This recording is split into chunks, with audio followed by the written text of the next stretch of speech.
Students, हम इस lecture में दो important chemical properties of alkyne पे बात करेंगे, हाइड्रो हेलोजिनेशन और हाइड्रेशन के हवाले से। तो हमारे पास देखिए हाइड्रो हेलोजिनेशन क्या है। हाइड्रो का मतलब है हाइड्रोजन, हेलो का मतलब है हेलोजन। तो हाइड्रो हेलोजिनेशन का मतलब होता है किसी भी मॉलिक्यूल के ऊपर हाइड्रोजन और हेलोजन का ऐड होने का नाम क्या है, हाइड्रो हेलोजिनेशन कहा जाता है। मॉलिक्यूल नॉर्मली हम अल्कीन या हम अल्काइन को हम इस्तेमाल कर सकते हैं। और हाइड्रो हेलोजिनेशन में बेसिकली हेलोजन एसिड्स होते हैं जो कि SX से रिप्रेजेंट करते हैं। और SX क्या है, हेलोजन एसिड है। और इनकी रिएक्टिविटी इस तरह से है कि सबसे वीक हेलोजन एसिड HF होता है जिसके अंदर स्ट्रांग हाइड्रोजन बॉन्डिंग होता है, और इससे वीक जो हमारे पास है वो स्ट्रॉन्ग जो है यानी HF से स्ट्रॉन्ग HCl होता है, और इससे स्ट्रॉन्ग HBr होता है, और सबसे स्ट्रॉन्ग जो एसिड है वो हाइड्रोजन आयोडाइड होता है। देखिए अब हम हाइड्रो हेलोजिनेशन का एक प्रॉपर रिएक्शन के ज़रिए से इसको समझेंगे। ये हमारे पास अल्कीन है, ये हमारे पास हेलोजन एसिड है। तो अल्कीन खुद क्या है, एक बेसिकली ये हमारे पास न्यूक्लियोफाइल है। तो अल्कीन ए पाई बॉन्ड जो है ये प्रोटॉन पे अटैक करेगी, और इसका एनाइन क्या होगा, इसके एडजेसेंट कार्बन पे अटैच होगा। तो हमारे पास देखिए एक तरफ हमारे पास लेट सपोज X से आ गया और दूसरी तरफ हमारे पास हाइड्रोजन आया, तो नतीजे के तौर पर हमारे पास हेलोजन एसिड ऐड हुआ, और हेलोजन एसिड का ऐड होने का नाम क्या है, हाइड्रो हेलोजिनेशन कहा जाता है। अब इसका मैकेनिज्म क्या है, इसका जो मैकेनिज्म यानी पाथ ऑफ जो रिएक्शन है ये दो स्टेप पर मुकम्मल होते हैं। पहले स्टेप में क्या होता है कि पाई बॉन्ड जो है वो प्रोटॉन के ऊपर अटैक करता है, और नतीजे के तौर पर यानी जब ये प्रोटॉन इसमें ऐड होगा तो ये CH3 बनेगा, और इसका जो एडजेसेंट कार्बन होगा इसमें प्लस चार्ज आएगा यानी कार्बोकेटाइन बन जाएगा। और जबकि ये जो हेलोजन है ये यहाँ से इलेक्ट्रॉन लेके जाएगा और हेलाइड बन जाएगा। अब इसी तरह से सेकंड स्टेप में क्या होगा, जो हेलोजन होगा ये कार्बोकेटाइन पे अटैक करेगा, तो हमारे पास अल्काइल हेलाइड की फॉर्मेशन होगा। इसके बाद कुछ इंपॉर्टेंट टर्म्स आपको सिखाना ज़रूरी है ताकि आगे एक रूल आपको मैं पढ़ाने जा रहा हूँ, symmetrical alkenes and symmetrical reagents. Symmetrical alkyne किससे कहते हैं, वो अल्कीन जिसके अंदर प्लेन ऑफ सिमेट्री हो, यानी वो अल्कीन जिसको हम इक्वल पार्ट्स, जिसको हम काटने से इक्वल पार्ट्स मिले। जिस तरह ये अल्कीन है इसको काटेंगे तो सिमिलर पार्ट मिलेंगे, इसको बोलते हैं सिमेट्रिकल अल्कीन। और वो रिएजेंट जिसको काटने से इक्वल पार्ट्स मिले इसको बोलते हैं सिमेट्रिकल रिएजेंट्स कहा जाता है। इसके बाद क्या है, unsymmetrical alkyne and unsymmetrical reagents.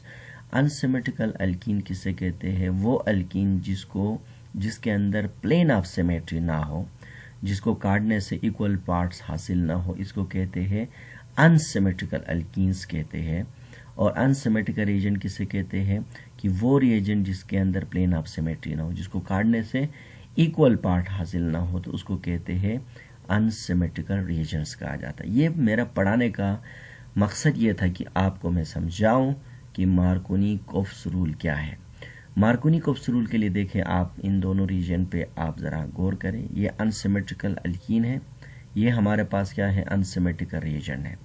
Markovnikov कहता है कि जब कोई अनसिमेट्रिकल रिएजेंट जब अनसिमेट्रिकल अल्कीन में ऐड होता है तो मार्कोनी कहता है कि रिएजेंट का नेगेटिव पार्ट हमेशा उस कार्बन में जाएगा जिसके पास हाइड्रोजन कम हो, या रिएजेंट का पॉजिटिव पार्ट यानी उस कार्बन में जाएगा जिसके पास पहले से ज़्यादा हाइड्रोजन हो। इसका मतलब ये होगा कि यहाँ से ये हाइड्रोजन क्या होगा, देखिए ये इधर आएगा, और ये नेगेटिव पार्ट क्या होगा, इस कार्बन पे जाएगा, ये है। अब इसका अपोजिट जाएगा तो क्या होगा, वो एंटी मार्कोनी-कोप्स रूल होगा। जैसे मैंने लिखा, in addition of unsymmetrical reagent to the unsymmetrical alkene the negative part of addition reagent goes to double bonded carbon atom which have least number of क्या है, हाइड्रोजन एटम। ये हमारे पास देखिए ये है मार्कोनी-कोप्स का प्रोडक्ट है, ये स्टेबल प्रोडक्ट है, और ये एंटी मार्कोनी है, यानी इस तरह बनता नहीं है लेकिन असल जो प्रोडक्ट इसी तरह बन जाएगा। क्योंकि इसके पीछे एक और रीज़न ये भी है कि इसी रूल के मुताबिक जो होता है फर्स्ट स्टेप के अंदर जब इसका प्रोटोनेशन होगा तो हमारे पास अगर इसको देखेंगे तो सेकेंडरी यानी 2 डिग्री कार्बोकेटाइन बन जाता है, जबकि अगर हाइड्रोजन इसमें ऐड होगा तो 1 डिग्री कार्बोकेटाइन होता है। तो इसलिए ये रूल बना है। तो इसलिए अगर इस रूल के मुताबिक चले तो ये हमारे पास प्रोडक्ट बना जिसका नाम 2-ब्रोमो 2-मिथाइल प्रोपेन है। ये मार्कोनी जो है 2, इसका नाम हम क्या 2-मिथाइल नहीं है, इसको ज़रा मैं नाम इसको दुरुस्त कर लेता हूँ। तो इसको मिथाइल हम काटते हैं, यहाँ से मिथाइल की ज़रूरत नहीं है। ये सिंपली हमारे पास देखिए 2-ब्रोमो प्रोपेन इसका नाम है। इसी तरह से इसका नाम क्या है हमारे पास देखें 1-ब्रोमो प्रोपेन इसका नाम होगा।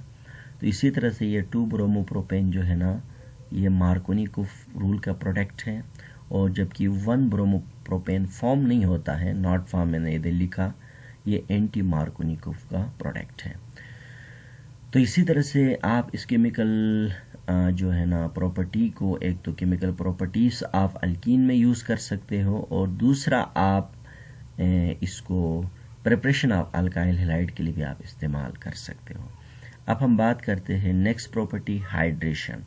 हाइड्रेशन का मतलब क्या है, देखिए simply addition of water molecule, यानी वाटर मॉलिक्यूल का ऐड होने का नाम क्या है, हाइड्रेशन कहते हैं। Addition of water in a molecule, यानी किसी भी मॉलिक्यूल में वाटर का ऐड होने का नाम क्या है, हाइड्रेशन कहा जाता है। देखो एक चीज़ बताऊं मैं आपको कि अल्कीन जो है ना ये बेसिकली नॉन पोलर होते हैं, वाटर पोलर होता है।